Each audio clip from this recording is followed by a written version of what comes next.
नमस्कार, आप देख रहे हैं CS न्यूज में हूं कमलेंद्र झा। ये खबरों की शुरुआत करें और बात करें आज बिहार के पुलिस व्यवस्था की, जो कि एक आदेशपाल की भूमिका में ही अब दिखती नजर आ रही है। दरअसल मामला है दरभंगा जिला के आनंदपुर का, जहां पुलिस ने सिर्फ आदेशपाल की भूमिका निभाई। अतिक्रमण हटाने गई पुलिस ने ये भी नहीं देखा जो ये जमीन किसकी है, इस जमीन से कहां तक रास्ता जा रहा है, आगे स्कूल है, कुआं है, खाई है, कुछ नहीं देखा गया। और नौबत यहां तक आ गई है जो दो हाई स्कूल इस अतिक्रमण मुक्त अभियान के शिकार हो चुके हैं। बिहार में पुलिस व्यवस्था की यदि बात की जाए तो अभी की स्थिति किसी से छुपी हुई नहीं है। खासकर यदि बात करें दरभंगा पुलिस की, तो दरभंगा पुलिस सिर्फ आदेशपाल की भूमिका निभाती नजर आ रही है।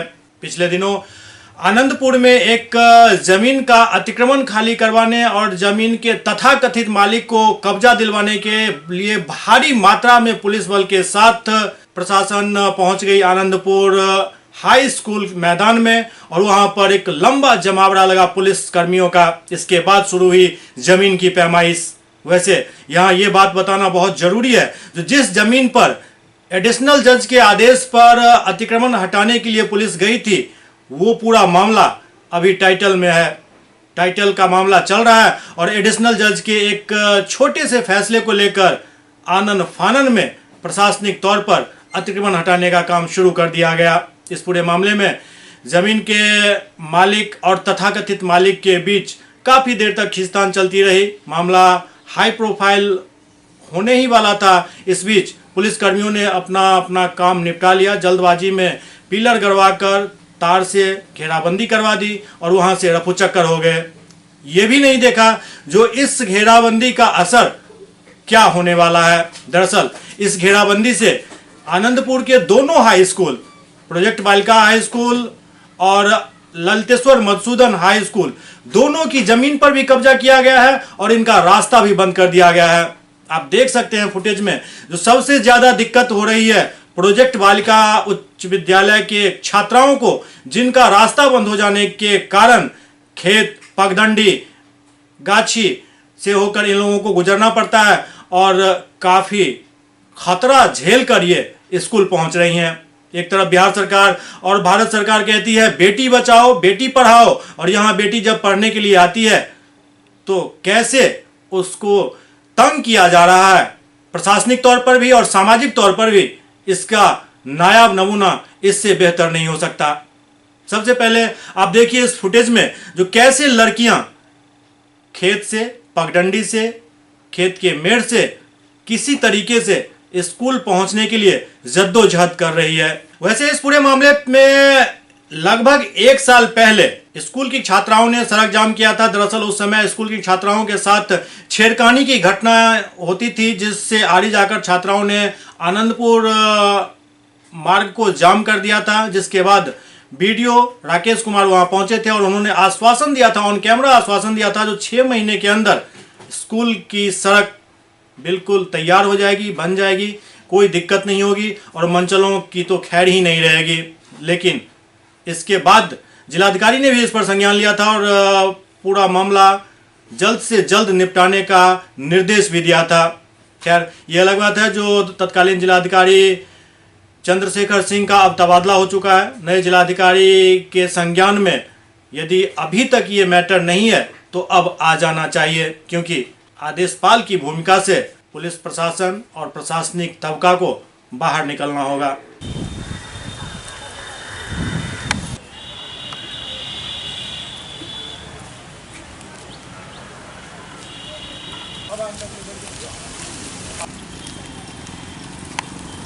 स्कूल की मूल समस्या क्या है? सर, स्कूल की मूल समस्या रास्ता और विद्यालय की चारदीवारी है। विद्यालय में रास्ता नहीं रहने के कारण एकमात्र रास्ता जो बगल के विद्यालय के से आने का था,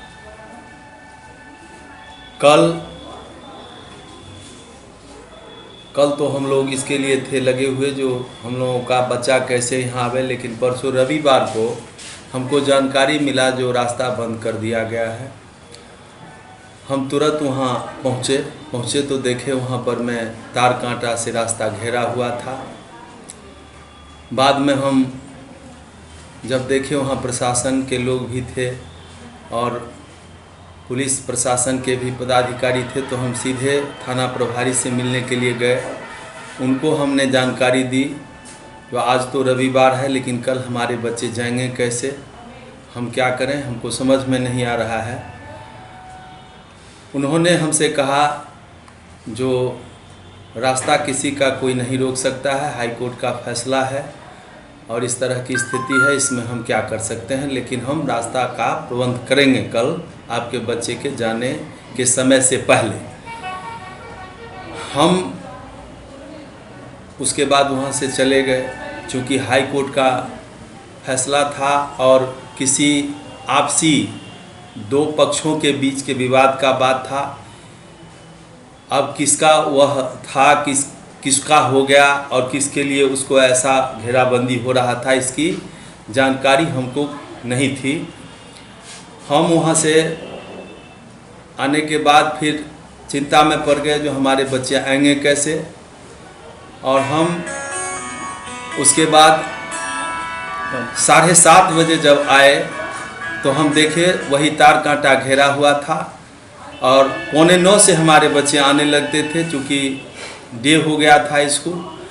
और जब हम आए तो हम देखने के बाद हमारे जो स्टाफ थे, हमारे रात्रि प्रहरी, हमारे जो आदेशपाल बैद्यनाथ जी थे, हमारे लिपिक साबिर मंसूर और हमारे 1-2 शिक्षक भी थे, उनको भी हम इसमें लगा दिए जो हमारे बच्चे आएंगे कैसे, तो उनको सुरक्षित हम विद्यालय तक ले जाएं, इसमें हम लोग लग गए। हम लोग इधर गाछी से होते हुए, फिर इधर बसबाइर है उधर से होते हुए, इधर निजी लोगों का जो रास्ता है, ज़मीन है, खेत के आर पर होते हुए हम लोग किसी तरह बच्चे को लाना शुरू किए। हम लोग लाने में सफल रहे और बच्चे आ गए, लेकिन उसमें कठिनाई बच्चों ने बताई। जो कहीं सांप उस अगल बगल में घूम रहा था, कहीं किसी सनगोह का था को देखा कोई, इस तरह की स्थिति थी जो बच्चे किसी तरह डर के वहाँ से आए। हम लोग आने के बाद फिर यहाँ हम लोगों का जो समय था उस हिसाब से हमारा सब कार्यक्रम शुरू हो गया। कार्यक्रम शुरू होने के बाद एक पीरियड जब हमारा बीता, उसके बाद यहाँ तथाकथित या वास्तविक जो भी हो हम नहीं जानते हैं, लेकिन एक बोल रहा था जो मेरा नाम मनोज है और मनोज कुमार झा जो सहोरा का ही वासी है, और वो कह रहा था जो ये सब प्रॉपर्टी मेरा है और हमको हमारा तार कांटा तोड़ दिया गया है। वो बहुत ज़ोर ज़ोर से बोल रहा था। उसका सभी एक गतिविधि हमारे सीसीटीवी कैमरा में है, और चूँकि हमारे पास ज़मीनी विवाद के कारण ज़मीनी विद्यालय के स्थापना काल के समय से ही विद्यालय में चारदीवारी नहीं है, उसके कारण समस्या होता रहा है शुरू से। उसके बाद सीसीटीवी के से थोड़ा बचा हुआ है।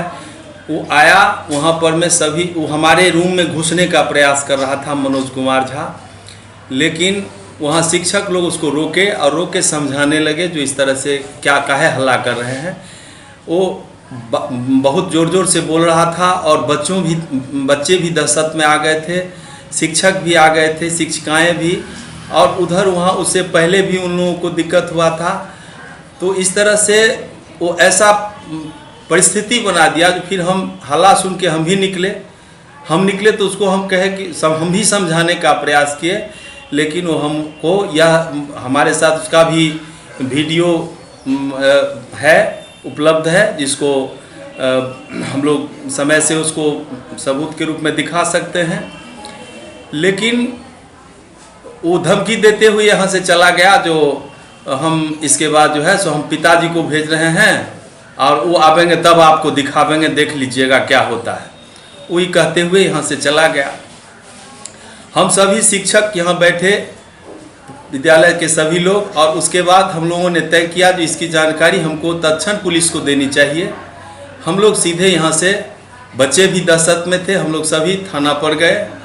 थाना प्रभारी जाने के बाद ही जैसे हमको देखे, आप लोग काहे आ गए, इतने संख्या में सबको काहे लेके चले आए इन लोगों को।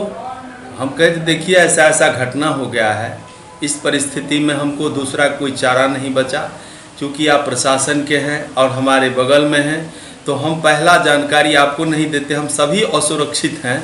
इस तरह से वो बोल के गया है। इसमें इसके आपके यहाँ आने के अलावा दूसरा क्या था। कहते हैं ठीक है चलिए हम क्लास लेते हैं बच्चों का, और बच्चों का वो क्लास लेने के लिए एक बच्चा से उन्होंने एक ट्रांसलेशन पूछा, बच्चा बता भी दिया। उसके बाद वो इधर उसका वीडियो भी है, उसका वीडियो कोई कर रहे थे, हमारे ही अपने थे उसमें से, तो उनको डांटने लगे, जो होशियारी करते हैं, क्या समझते हैं, ये सब कहने लगे। उसके बाद वो भी अपना फिर चले गए और हमको कहे कि जो आप इधर आइए। तो हम और एक हमारे और स्टाफ थे लिपिक, उनके साथ हम गए। हम दोनों आदमी को बैठा के कहते हैं जो इसको जो है सो आप इसको ये कीजिए, अथी एक एप्लीकेशन लिखिए और उसमें लिखिए जो आप इंफॉर्मेंट बनिए या गवाह बनेंगे। हम कहे सर इसमें सभी बच्चे का एप्लीकेशन है, शिक्षक परेशान हुए हैं, सबका समस्या है, रास्ता नहीं है हम लोगों को आने का, तो सबका जो एप्लीकेशन है उसको हम फॉरवर्डिंग लगा के भेज रहे हैं, आप इसको एक्सेप्ट कीजिए। तो नहीं, हम वो शो नहीं करेंगे, आप इसको तब तक हम केस नहीं लेंगे। हम लोग वहाँ से चले आए।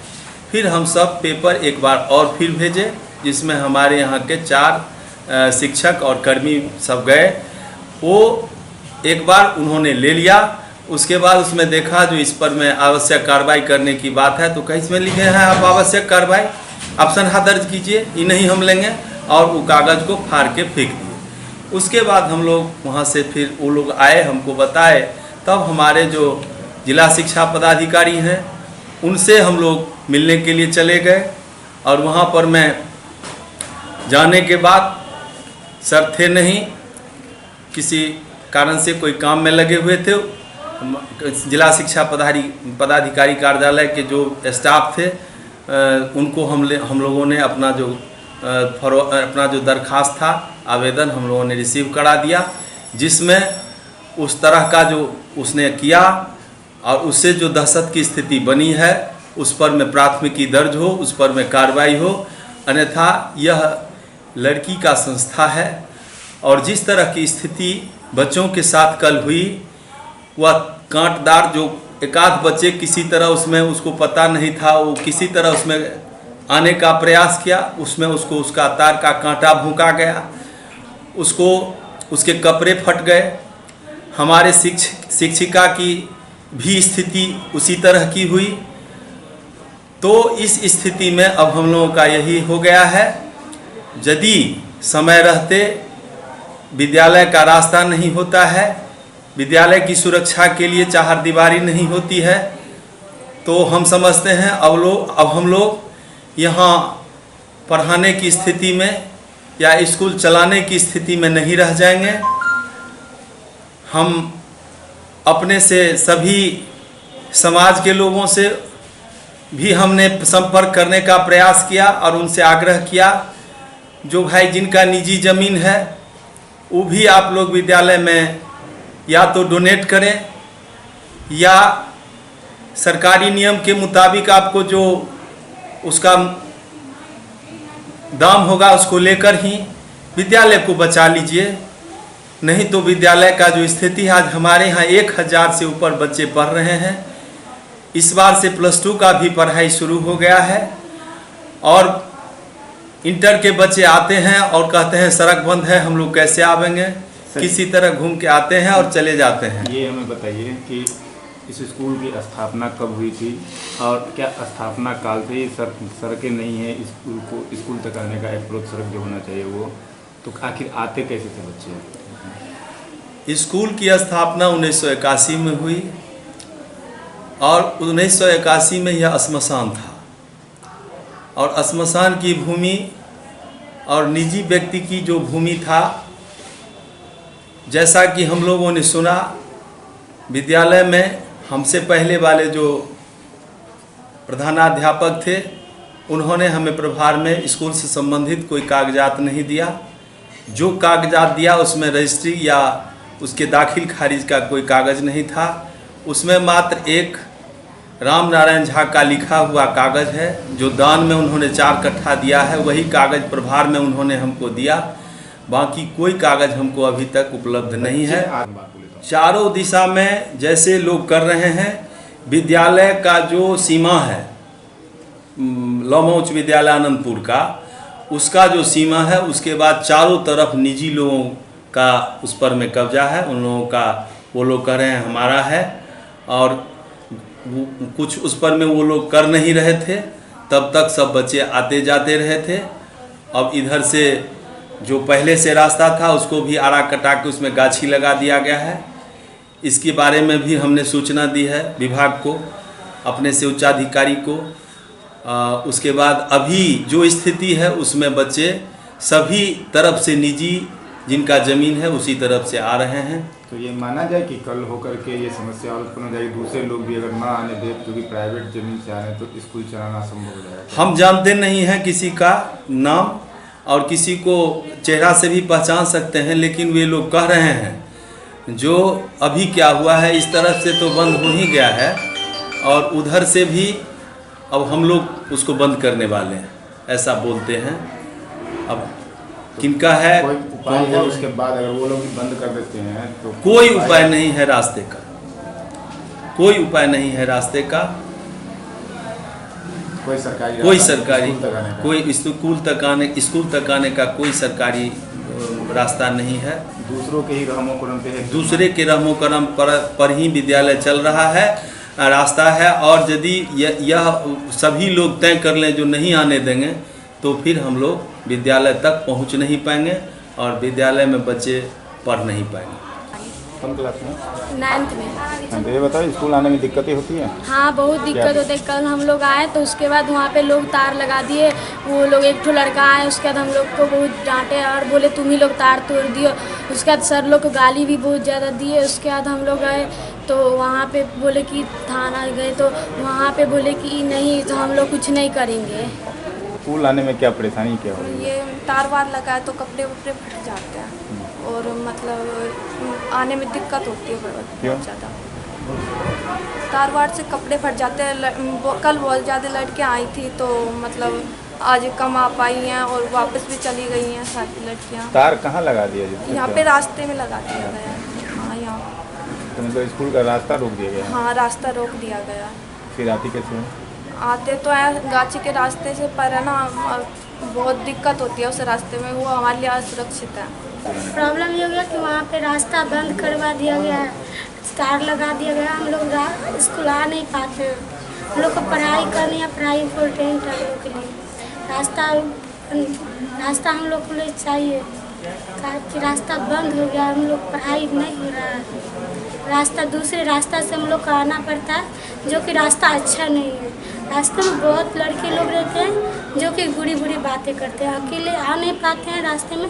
कब तक हम लोग के पेरेंट्स आएंगे छोड़ने के लिए? हम लोग इसको अकेले आना पड़ेगा। तो हम लोग को रास्ता चाहिए, रास्ता बनवाना चाहिए। किस क्लास में पढ़ती हो और स्कूल आने में किस तरह की परेशानियाँ होती हैं? और स्कूल आती हूँ तो बाउंड्री के साइड से पूरे तार लगाया गया है जो आने में परेशानी होती है। साइकिल का भी आने का रास्ता नहीं है, हम लोग को बहुत दिक्कत होती है।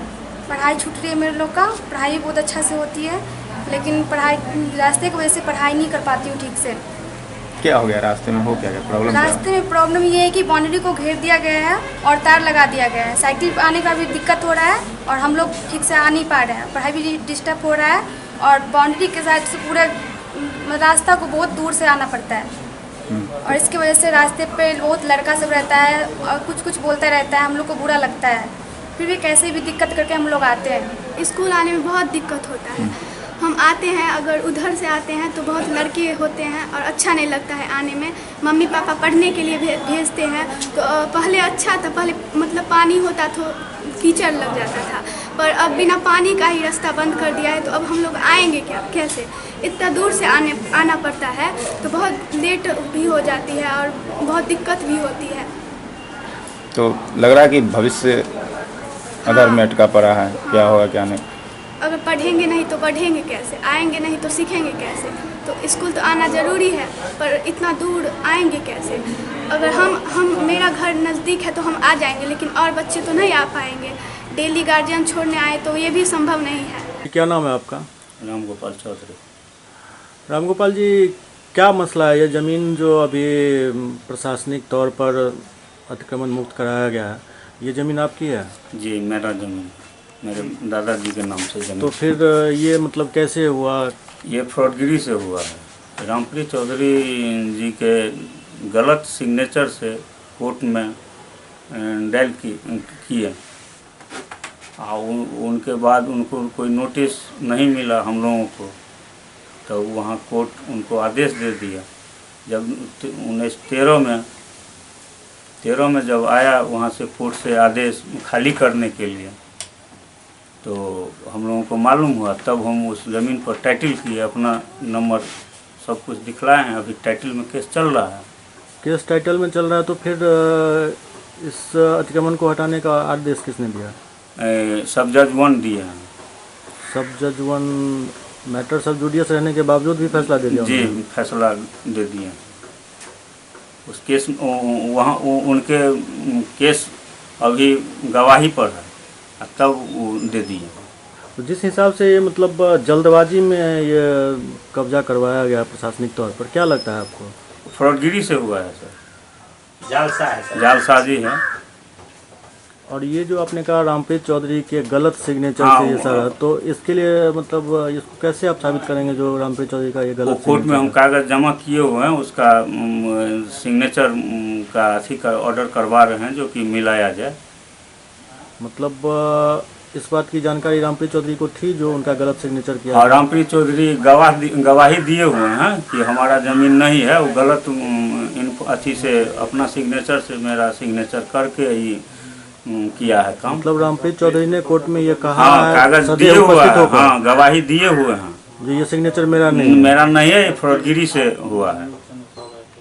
और इसके बावजूद ये हाँ, फैसला अभी बहस में है केस, उनका केस।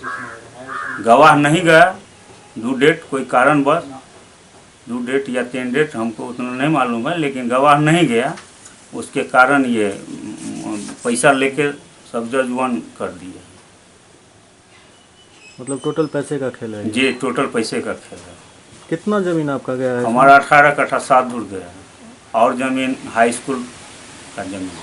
और प्रोजेक्ट बालिका विद्यालय का भी रास्ता बंद हो गया? जी लड़कियों का भी जी, परेशानी हो उनका रही है। भी जो हाई स्कूल से वो रास्ता लिए हुए हैं, गर्ल हाई स्कूल, वो भी रास्ता बंद कर दिया। उससे लड़कियों को भी काफ़ी परेशानी जी हो रही जी है। जी, वहाँ पब्लिक विद्यार्थी से लेके पब्लिक तक का भी सबको दिक्कत हो रहा है। समाज का क्या रुख है इस पर? समाज क्या है? समाज बोलता है ये गलत है, तो आप पता लगा लीजिए। नहीं, बहुत सारे लोगों से हमने बात भी की है, तभी जुमान लोग यही कह रहे हैं जो ये नाइंसाफ़ी हुई है सीताराम चौधरी और उनके फैमिली पर। तो आखिरकार ये मतलब इतना बड़ा फर्जरी का केस चल रहा है अभी, हमको कोई नोटिस नहीं आया है। बिना नोटिस के ही हाँ कब्जा हाँ, हुआ। हमको कोई नोटिस नहीं आया है। उस जमीन का बारे में हम लोगों का कोई तरह का नोटिस नहीं है। नहीं, जब भी अतिक्रमण हटाया जाता है तो सीओ के तरफ से नोटिस दिया नहीं, जाता है हमारे कि खाली कर दें, हाँ, या हम खाली करवा देंगे। हाँ, नहीं, हमको कोई नोटिस नहीं आया है। मतलब आपको कोई नोटिस मिला कोई ही नहीं? नोटिस नहीं मिला है। और अचानक हाँ, अचानक हम लोग ग्रामीण, हमको ग्रामीण ने बोला जो कि आज के डेट में तुम्हारा जमीन कब्जा करने के लिए आया है। तब हम गए, मेरे पिताजी गए। मेरे पिताजी को अरुण कुमार झा, उनका 2 बेटा मनोज और सरोज, दोनों मिलके डंडा पदाधिकारी के सामने में मारा, घायल कर दिया। उसका हम थाना में रिपोर्ट दे दिए, इंजरी करवा के।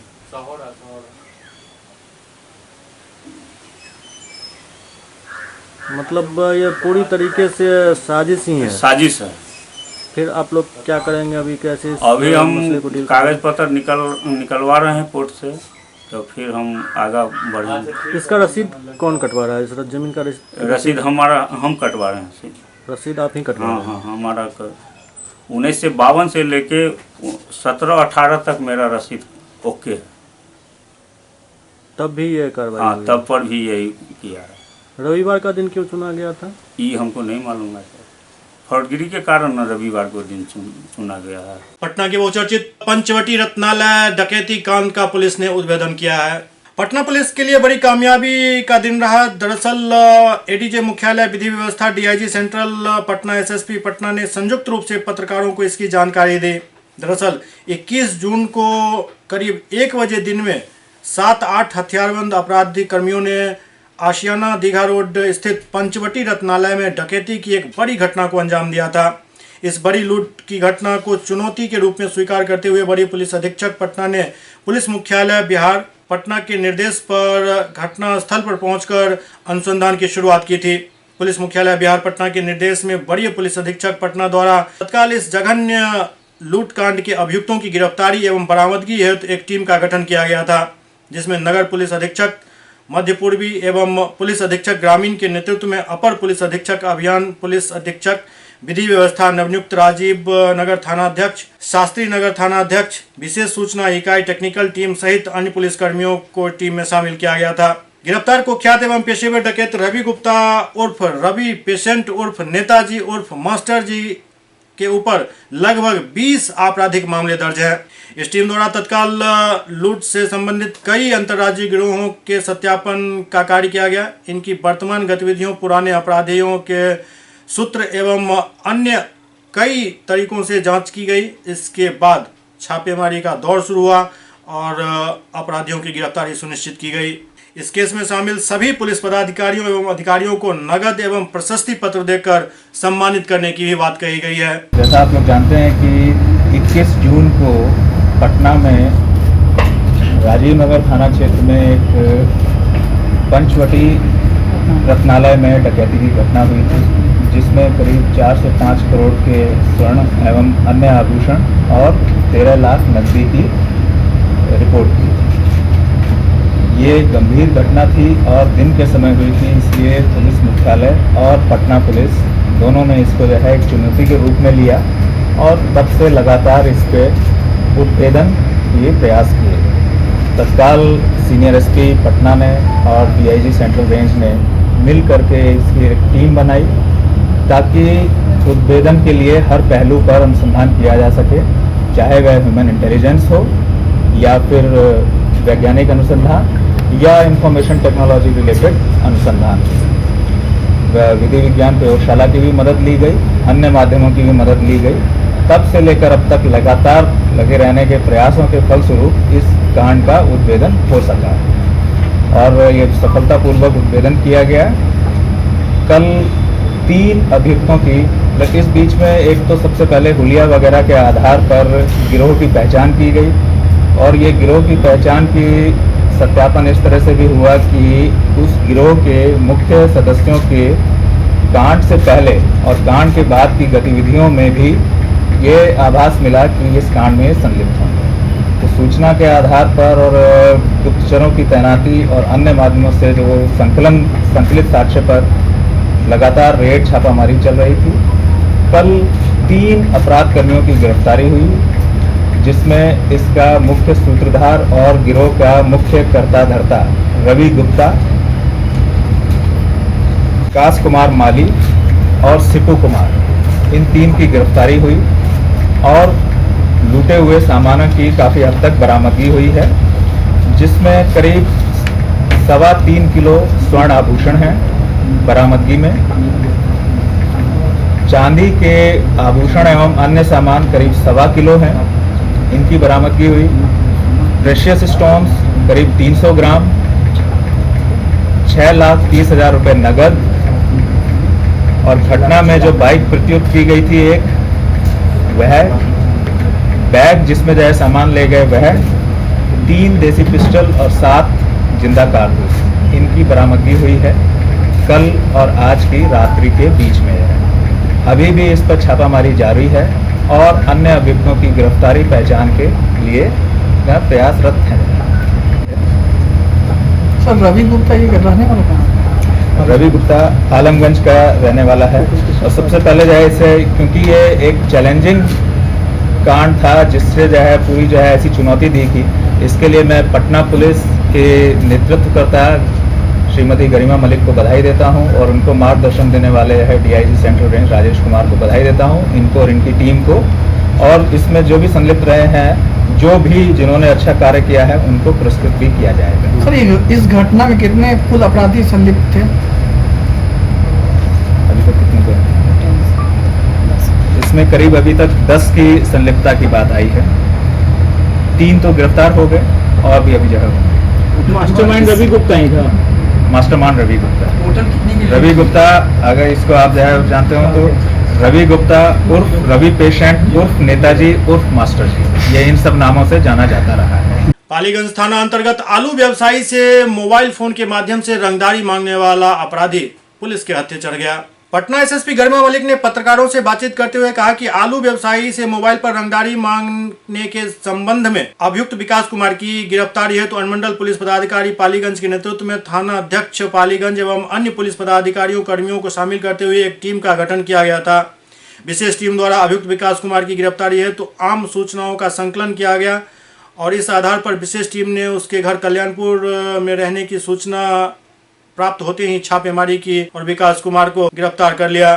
विकास को जैसे ही भनक लगी वो भागने लगा, लेकिन कल्याणपुर मोड़ के तिरमुहानी के पास मोटरसाइकिल सहित वो पकड़ा गया। जो है वो एक गोली चलाने का भी पिछले साल के अंत में मामला था, जिसमें आलू व्यवसायी जो है उनको एक गोली भी मारी गई थी और वो इलाजरत हैं अभी तक। उसमें मामला जो है एसपी वेस्ट के नेतृत्व में और एसडीपीओ पालीगंज के नेतृत्व में एक टीम गठित हुई थी। मामला जो है इसका काफ़ी सघन अनुसंधान करने के बाद पर्दाफाश हुआ है और उसमें विकास नाम का एक जो अभियुक्त है जिसने रंगदारी मांगने का कार्य किया है उसको गिरफ्तार किया गया है, साथ में उसके एक हथियार बरामद हुआ है। दीदारगंज थाना अंतर्गत NH-30 पर अपराध की योजना बना रहे 3 अपराधियों को पुलिस ने गिरफ्तार किया। दीदारगंज थाना अंतर्गत NH-30 4 लेन पर अपराध की योजना बनाते हुए 3 अपराधियों को पुलिस ने आग्नेयास्त्र के साथ गिरफ्तार कर लिया। एसएसपी गरिमा मलिक ने पत्रकारों से बातचीत करते हुए इस बारे में जानकारी दी। उन्होंने बताया कि NH-30 4 लेन ग्राम नत्था चक के पास पुल के नीचे 4-5 मोटरसाइकिल पर सवार 8-10 की संख्या में अपराधी किसी बड़ी आपराधिक घटना को अंजाम देने के उद्देश्य से इकट्ठा हुए थे, जिसके बाद आवश्यक कार्रवाई हेतु थानाध्यक्ष दीदारगंज के नेतृत्व में एक अन्य पदाधिकारी और कर्मी को शामिल करते हुए तत्काल टीम का गठन किया गया और उन्हें त्वरित कार्रवाई करने का निर्देश दिया गया। गठित टीम द्वारा योजनाबद्ध तरीके से स्थल की घेराबंदी करने पर पाया गया कि युवक मोटरसाइकिल के साथ एक स्थान पर इकट्ठा होकर आपस में बात कर रहे थे। पुलिस की गाड़ी को देखते ही कुछ पैदल और कुछ मोटरसाइकिल से भागने लगे। पुलिस टीम द्वारा भागते हुए 3 युवकों को पकड़ लिया गया। युवकों की तलाशी लेने पर उनके पास से लोडेड आग्नेयास्त्र, मोटरसाइकिल और मोबाइल बरामद किया गया। एसएसपी गरिमा मलिक ने बताया कि पूछताछ के दौरान इनके द्वारा अपने भागे हुए अपराधियों के संदर्भ में बताया गया है, जिसकी गिरफ्तारी हेतु छापेमारी चल रही है। गिरफ्तार अपराधियों में सन्नी ठाकुर, प्रकाश कुमार और राकेश कुमार शामिल हैं। नंबर 1 जो है सभी जो व्यवसायिक संस्थान है, जो बाजार है, वहाँ पर हम लोग खास तौर से कोशिश कर रहे हैं कि वहाँ पर हम लोगों की गश्ती की व्यवस्था जो है उसको जो व्यावसायिक आवर होते हैं वहाँ पर बढ़ा करके रखें, तो ये कोशिश है। उसके अलावा जो है घटनाएं जो हुई हैं उसका उद्भेदन किया गया है और साथ में हम लोग अपनी आसूचना संकलन से इस बात की कोशिश कर रहे हैं कि इस तरह के जो भी अपराध कर्मी हैं उनको अपराध की घटना कारित करें, उससे पहले हम लोग जो है डिटेक्ट कर सकें और उसको जो है घटना को प्रिवेंट कर सकें। ये नाम तीनों का नाम क्या है? नाम है, एक सन्नी कुमार है। सन्नी कुमार जो है ये फतुहा के रहने वाले हैं और इनका पुराना भी आपराधिक इतिहास है, रंगदारी, शस्त्र अधिनियम, हत्या, इस तरह के कांडों में जेल गए हुए हैं। अन्य 2 जो है वो प्रकाश कुमार हैं और राकेश कुमार, ये दोनों जुलावलपुर वैशाली। सुपौल के त्रिवेणीगंज में बीच सड़क पर जल जमाव से लोगों को काफी परेशानी हो रही है। सुपौल के त्रिवेणीगंज अनुमंडल मुख्यालय में जल निकासी की समुचित व्यवस्था नहीं होने से बाजार क्षेत्र के कई हिस्सों में जल जमाव की समस्या उत्पन्न हो गई है, जिसके कारण आम लोगों को काफी दिक्कतों का सामना करना पड़ रहा है। खासकर अनुमंडल मुख्यालय से गुजरने वाली NH 327 स्थित खादी भंडार के आसपास, दुर्गा मंदिर के पास, बंसी चौक की स्थिति तो और भी भयानक है। मजेदार बात यह है जो इस मार्ग से जनप्रतिनिधि और प्रशासनिक अधिकारियों का हमेशा आना जाना लगा रहता है, बावजूद इसके इस समस्या का कोई निदान नहीं हो पा रहा है। नरकटियागंज में हवलदार अब्दुल हमीद की जयंती एबीवीपी द्वारा मनाई गई। अखिल भारतीय विद्यार्थी परिषद नरकटियागंज इकाई द्वारा शहीद स्मारक चौक के पास वीर शहीद अब्दुल हमीद की जयंती पर उनके प्रतिमा के पास कैंडल जलाकर नमन किया। अब्दुल हमीद भारतीय सेना के वीर हवलदार थे, जिन्होंने वीरता और साहस का परिचय देते हुए 1965 के भारत पाक युद्ध में खेमकर सेक्टर में अपने अपराजय माने जाने वाले कई पाकिस्तानी पेंटन टैंकों को ध्वस्त कर दिया था। पाकिस्तानी सेना के लिए ये काफी अहम थे और अमेरिका से पाकिस्तान ने ये खरीदे थे, जबकि अब्दुल हमीद के पास सिर्फ माउंटेड जीप और एक गन थी।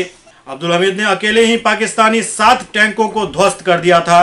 पाकिस्तान के साथ जब युद्ध छिड़ा हुआ था तो खेमकरण सेक्टर में एक उन्होंने पूरे पाकिस्तानी टैंकरों को ध्वस्त कर दिया था।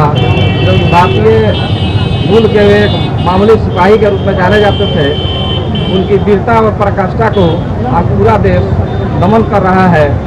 हमें उनकी बलिदानों को प्रेरणा लेनी चाहिए और खासकर युवाओं को तो निश्चित रूप से आगे आना चाहिए। बेगूसराय में बीती रात भौरा के काटने से एक व्यक्ति की मौत हो गई। बेगूसराय में बीती रात भौरा के काटने से एक व्यक्ति की मौत हो गई। घटना चेरिया बरियारपुर थाना क्षेत्र के करोड़ गांव की है। दरअसल करोड़ गांव निवासी शालिग्राम गोस्वामी शाम को शौच के लिए जा रहे थे। इसी दौरान उन पर सैकड़ों भंवरे टूट पड़े और उन्हें जख्मी कर दिया। आनंद फानंद में परिजनों द्वारा उन्हें स्थानीय पीएचसी में भर्ती कराया गया, जहां बेहतर इलाज के लिए डॉक्टरों ने बेगूसराय सदर अस्पताल रेफर कर दिया, लेकिन देर रात शालिग्राम गोस्वामी की मौत हो गई। उनका नहीं वो कोई पंछी उनका खोता लोल मार देलकै ने आ ई जाइत रहथिन। हां ई जाइत रहथिन ने बोलखिन या हम मार देना वो पूरा ओकरा देहे पर जच्चे हो सब खोता कौन सी काट लगे अति भौरा बड़का बेटा भौरा।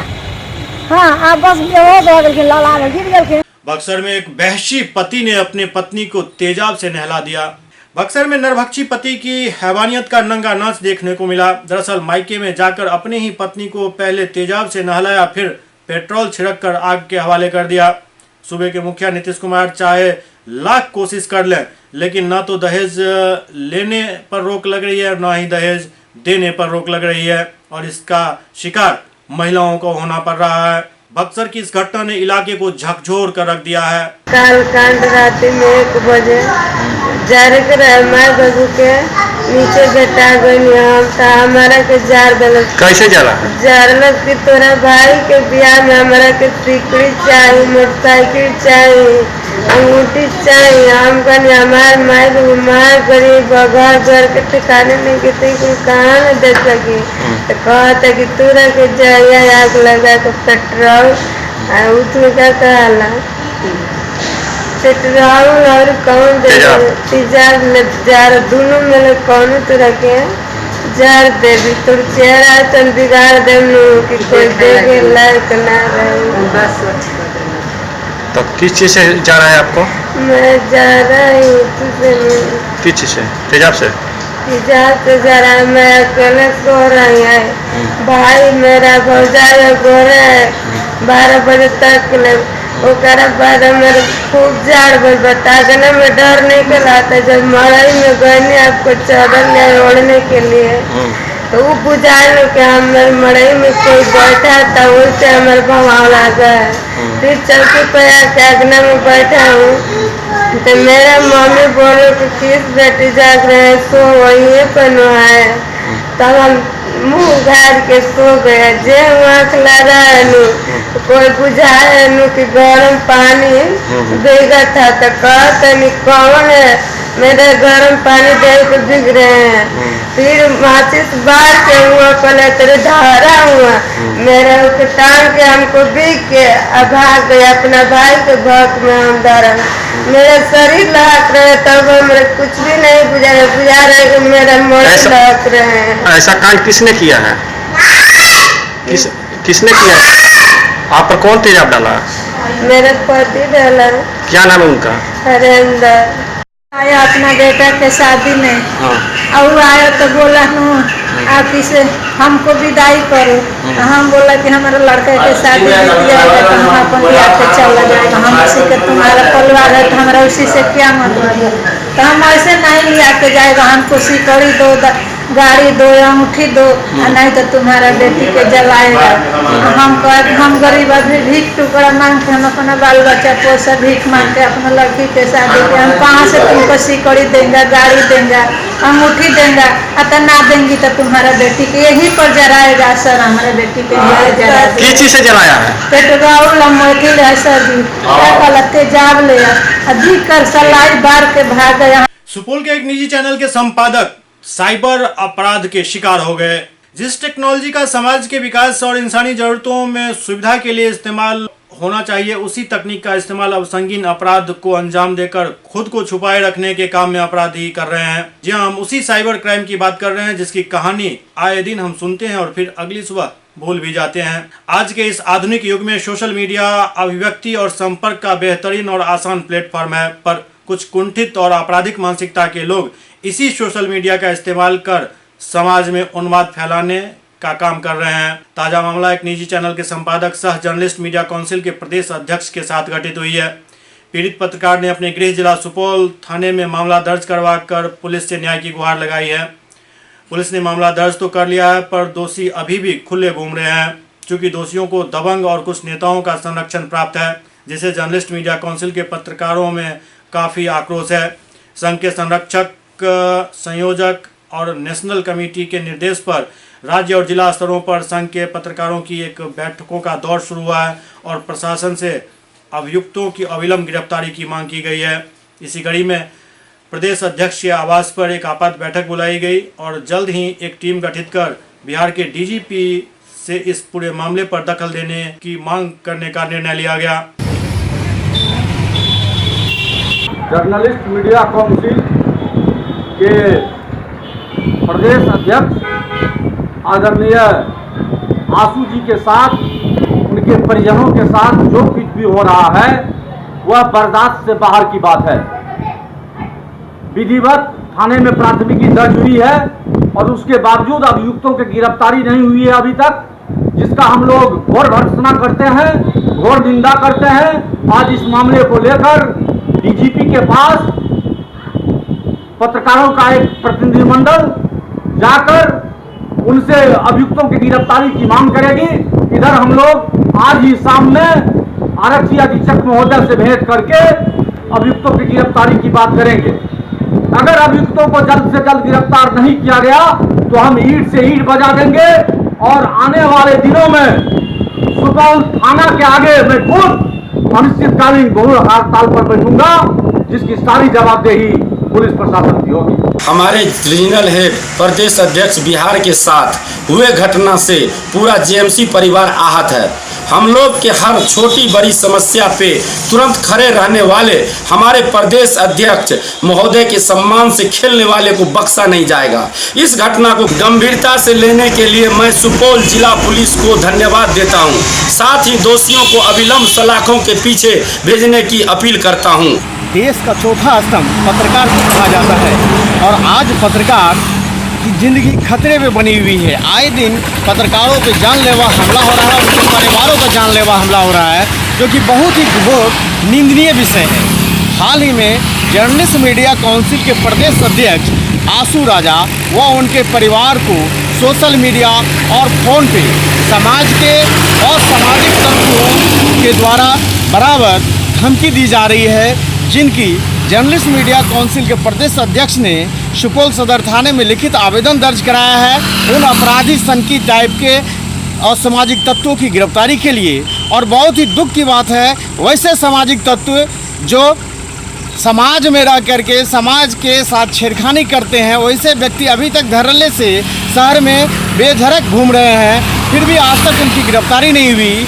मैं ऐसे अपराधियों की और जो पत्रकारों के साथ इस तरह की घटना को अंजाम देते हैं, मैं इसकी घोर निंदा करता हूं। और यह मैं आशा रखता हूं जर्नलिस्ट मीडिया काउंसिल के प्रदेश उपाध्यक्ष के नाते कि अगर जिला प्रशासन अविलंब अभियुक्तों की गिरफ्तारी नहीं होती है तो आने वाले समय में चरणबद्ध आंदोलन को अंजाम दिया जाएगा। मैं अमरदीप नारायण प्रसाद समझ के पास है बिहार अगर ससमय अगर न्याय नहीं मिलती है तब पूरे बिहार में हम लोग हर जिला में चरणबद्ध आंदोलन करेंगे। आए दिन कहीं न कहीं पूरे बिहार में किसी न किसी जगह पत्रकार के साथ मारपीट, अभद्र व्यवहार पुलिस के द्वारा, जनता के द्वारा, अधिकारी पदाधिकारी के द्वारा किया जाता है, जो शोभनीय नहीं है। इस पर कार्रवाई की ज़रूरत है। ताज़ा एक मामला सुपौल जिला से अभी आया है, जो जेएमसी का प्रदेश अध्यक्ष हैं, सुपौल जिला के रहने वाले, उनके साथ, उनके परिवार के साथ, लड़का लड़की के साथ आपराधिक तत्व के लोगों द्वारा प्रताड़ित किया जा रहा है, जो काफ़ी निंदनीय विषय है। इसकी सूचना सुपौल के पुलिस अधीक्षक को दी जा चुकी है। अगर तत्क्षण कार्रवाई नहीं की जाती है तो हम लोग सारे पत्रकार मिल कर के हर जिला में चरणबद्ध आंदोलन करने के लिए विवश होंगे। हमारे रीजनल हेड सह प्रदेश अध्यक्ष महोदय के साथ हुई घटना से पूरा जेएमसी परिवार आहत है। इधर दूसरी तरफ दरभंगा में एक निजी चैनल के पत्रकार के घर पर खड़ी 4 मोटरसाइकिल में रात में आग लगा दी गई। दरभंगा में एक निजी चैनल के पत्रकार और इंडियन जर्नलिस्ट एसोसिएशन के जिला अध्यक्ष भवन मिश्रा के घर पर खड़ी 4 मोटरसाइकिल पर पेट्रोल छिड़ककर अपराधी ने आग लगा दी। इस घटना के बाद दरभंगा जिला के तमाम मीडिया कर्मी काफी आक्रोशित हो उठे और प्रण लिया, जो जब तक अपराधी को पकड़ नहीं लेंगे तब तक एक भी न्यूज नहीं बनावेंगे। और इसके बाद एक अभियान शुरू हुआ, हर तरफ इस अपराधी की खोज शुरू हुई और आखिरकार हनुमान नगर प्रखंड के थलवारा से अपराधियों को पत्रकारों ने धर दबोचा। गनीमत ये रही, जो थलवारा गांव के ग्रामीणों को जब ये बात पता चली तो वो अपराधी पर टूट पड़े। किसी तरीके से उस अपराधी को ग्रामीणों से छुड़ाकर पुलिस के हवाले किया गया है और पूरा दरभंगा जिले के पत्रकारों ने एक स्वर में प्रशासन से मांग की है, जो इस पर स्पीडी ट्रायल चलाकर जल्द से जल्द इस मामले में न्याय दिया जाए।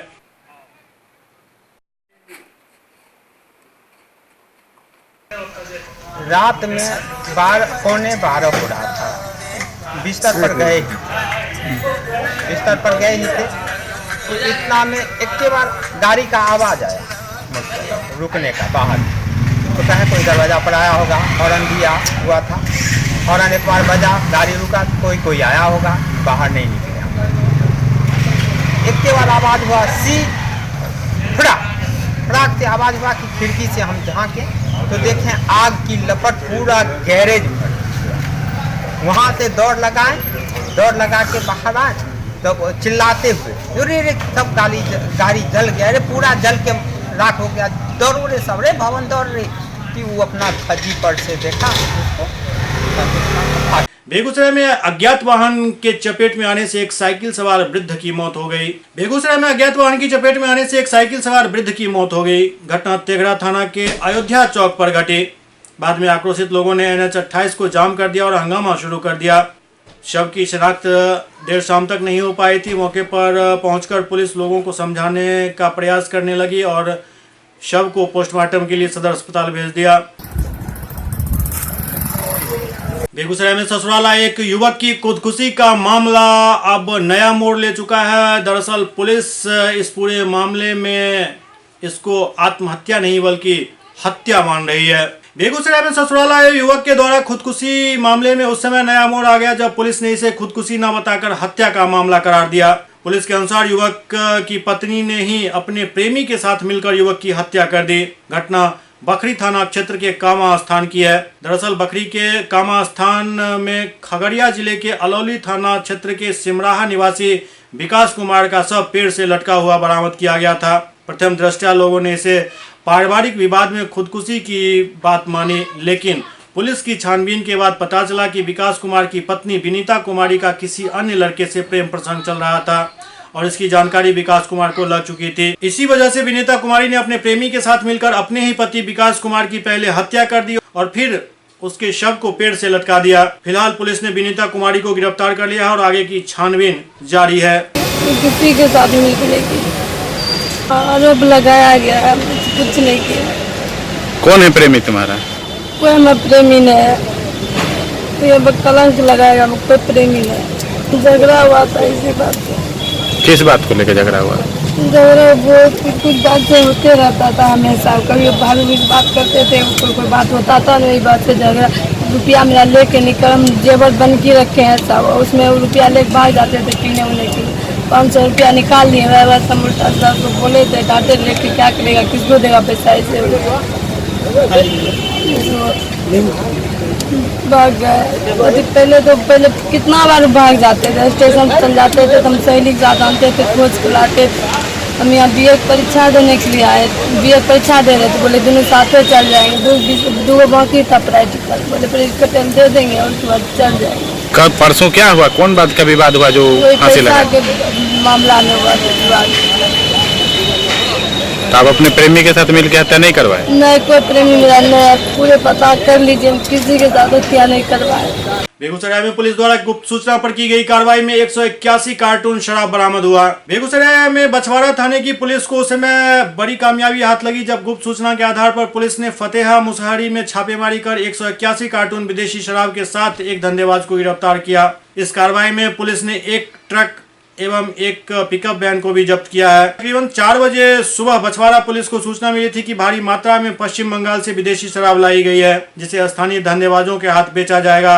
अनानास की आड़ में शराब की खेप लाई गई थी और जिस ट्रक से उतारकर शराब पिकअप वैन में रखी जा रही थी, उसी वक्त पुलिस ने छापा मारा और पिकअप वैन, ट्रक और ड्राइवर को गिरफ्तार कर लिया। इसके साथ ही एक कारोबारी को भी गिरफ्तार किया गया, जिसकी पहचान पश्चिम बंगाल के न्यू जलपाईगुड़ी निवासी पलटू शाह के रूप में की गई। फतेहा सिद्धपुर रोड में अध्यक्ष बछवाड़ा को गुप्त सूचना मिली थी।